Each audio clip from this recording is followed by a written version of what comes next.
semua. Pada video kali ini saya akan menyampaikan firman Tuhan. Terlebih dahulu kita bersatu di dalam doa. Allah Bapa yang bertata dalam kerajaan surga, terima kasih untuk setiap kesempatan yang Kau berikan ya Bapa kepada hamba-Mu ini. Terlebih Bapa, sekarang hamba akan menyampaikan firman-Mu. Biarlah kiranya Engkau memberkati hamba-Mu ini, biar apapun yang keluar dari mulut hamba-Mu ini sesuai dengan kehendak-Mu dan sesuai dengan firman-Mu. Inilah hamba Bapa, pakailah hamba-Mu sesuai dengan kehendak-Mu. Amin. Teman-teman, firman Tuhan yang menyapa kita pada hari ini tertulis di dalam Filipi 4 ayat 6 sampai 7. Filipi 4 ayat 6 sampai 7. Yang dimana bunyinya, janganlah khawatir tentang apapun juga, tetapi nyatakanlah dalam segala hal keinginanmu kepada Allah dalam doa dan permohonan dengan ucapan syukur. Damai sejahtera Allah yang melampaui segala akal akan memelihara hati dan pikiranmu dalam Yesus Kristus. Tema kita pada hari ini yaitu damai sejahtera di tengah kekhawatiran. Saudara-saudara yang dikasihi Tuhan, kehidupan kita hari ini penuh dengan kekhawatiran. Kita khawatir tentang ekonomi, pekerjaan, masa depan kita, kesehatan, bahkan hal-hal yang belum tentu terjadi. Kekhawatiran itu seperti bayangan, semakin kita menatapnya, semakin besar tampaknya. Namun, Rasul Paulus dalam keadaan yang tidak mudah, bahkan sedang dipenjara, menulis surat kepada jemaat di Filipi untuk tidak khawatir, tetapi berdoa dan bersyukur. Dari sinilah kita belajar bagaimana menghadapi kekhawatiran dengan iman. Jangan khawatir apapun. Yang pertama, jangan khawatir tentang apapun.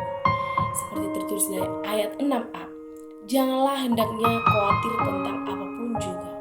Perintah ini bukan berarti kita tidak boleh berpikir atau merencanakan masa depan. Paulus tidak berkata, jangan peduli, tetapi jangan khawatir. Khawatir berbeda dengan waspada. Waspada lahir dari iman, tetapi kekhawatiran lahir dari ketidakpercayaan. Yesus sendiri berkata dalam Matius 6 ayat 27. Matius 6 ayat 27. Beginilah bunyi firman Tuhan. Siapakah di antara kamu yang karena kekhawatirannya dapat menambah sehasta saja pada jalan hidupnya? Artinya, kekhawatiran tidak menambah apapun, malah menguras dan mengurangi iman. Jadi, langkah pertama adalah belajar menyerahkan kendali hidup kita kepada Allah. Tuhan tahu apa yang kita perlukan, bahkan sebelum kita memintanya. Ketika kita berhenti berusaha mengendalikan segalanya, kita memberi ruang bagi Allah untuk bekerja. Dan yang kedua itu, nyatakan dalam segala hal keinginanmu kepada Allah. Di dalam ayat 6b.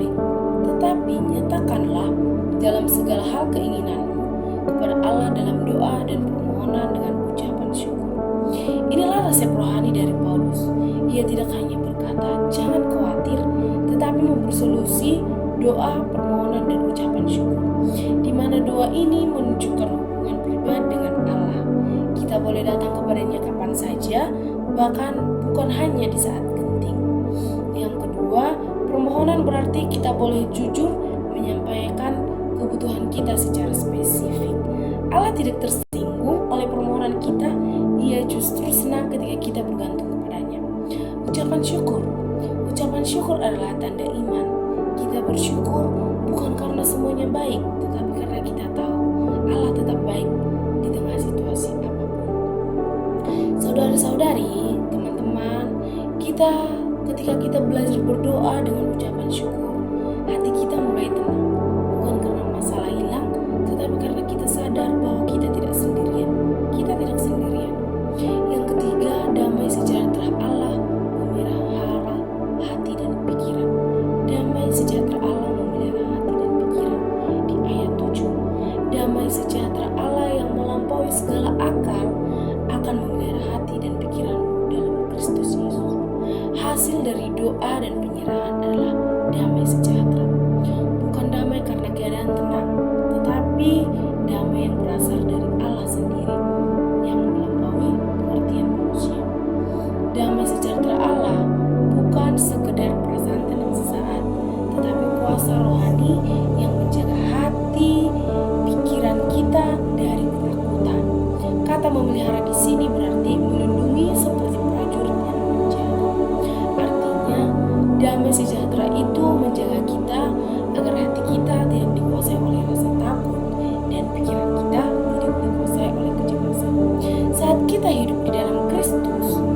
damainya menjadi pelindung yang nyata. Dunia mungkin berubah, situasi tidak bisa menentu, tetapi damai Kristus tetap teguh dalam diri kita. Saudara-saudari, Filipi 4 ayat 6-7 mengajarkan 3 langkah sederhana tetapi kuat. 3 langkah sederhana tetapi kuat. Yang pertama, berhenti khawatir. Yang kedua, mulai berdoa dengan ucapan syukur.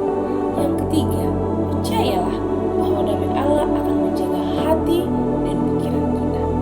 Kekhawatiran mungkin datang setiap hari, tetapi setiap kali ia datang, kita punya pilihan, tenggelam di dalamnya atau bersandar pada Tuhan. Teman-teman bisa memilih. Jika datang kekhawatiran, teman-teman memilih tenggelam di dalamnya atau bersandar